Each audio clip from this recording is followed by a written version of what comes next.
I'm ecstatic with our guys. I'm so happy with our staff. I'm so happy with our fans. I'm so happy with where our program's at. I mean, I'm not going to get into School A, School B, School C, because then it's to promote ourselves. Then we're trying to take away from someone else's success, and that's not what this business is about. I don't speak about other schools when I recruit, so I'm not going to speak about other schools when it pertains to records and all that. All I can say is this: our resume stood pretty strong versus the resumes of some that did get postseason play. You compare numbers, when you take everything in consideration, which is what everyone that, since I've been in it, they say are the important things for consideration in postseason play. Top 30 strength of schedule in the country. 5 wins versus the top 50. 6 wins versus NCAA tournament teams. Winning record. In an unbalanced conference where not everyone plays the same teams, we played by far the strongest schedule in the SEC. When you take all those things into consideration and then you continue to connect the dots, which are the dots I connect. I understand the person on the outside only cares about, well, they won this, lost that. I get all that. But when you're on the inside and you're trying to connect the dots because you're trying to get young kids to grow, you take into consideration the fact that we didn't have a single player in our locker room that's ever been in a winning college locker room. So not a single guy in there has a clue on how to manage success. When you take in consideration that we did find some kind of success early in our season.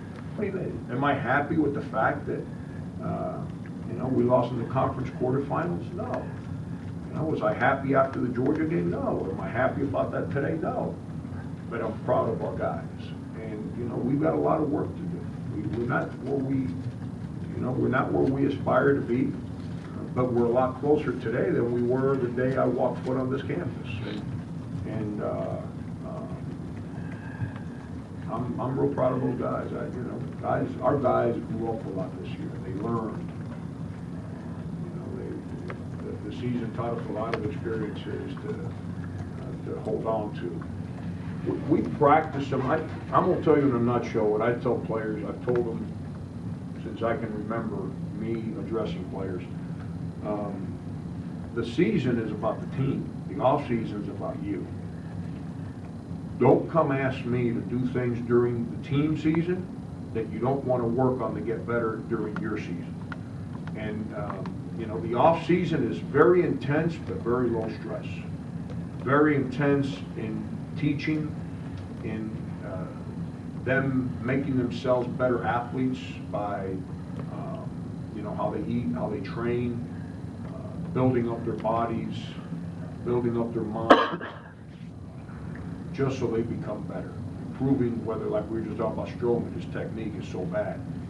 Trying to help them with whatever flexibility, footwork, their shooting motion, whatever it is that we need to get better. Sindarius, he struggled this year coming off ball screens going his left hand.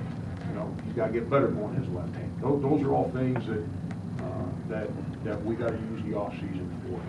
Because at the end of the day, Brian, the formula is not as complicated as everyone makes it out to be. It's not this fancy play that I can come up with or that I don't know that Pat Riley does know. That has about that much to do with what happens. Are your players continuing to become better? And you use the offseason to make it better. I know this: if the 5 guys we put on the court this year, or 7 or 10 or whatever it is, if every one of them improves that much individually, then collectively we improve that much. And that's what we're shooting for, is that continued growth. And then once we get into the team season, which is next September, then we start worrying about who our point guard will be and what plays are we going to run, because there's some things that Stroman couldn't do on the court this year that he might be able to do next October. So my job is to help him evolve his game so we can do more things with him out there. And his job is to listen, learn, and then work at it so he can gain confidence in doing all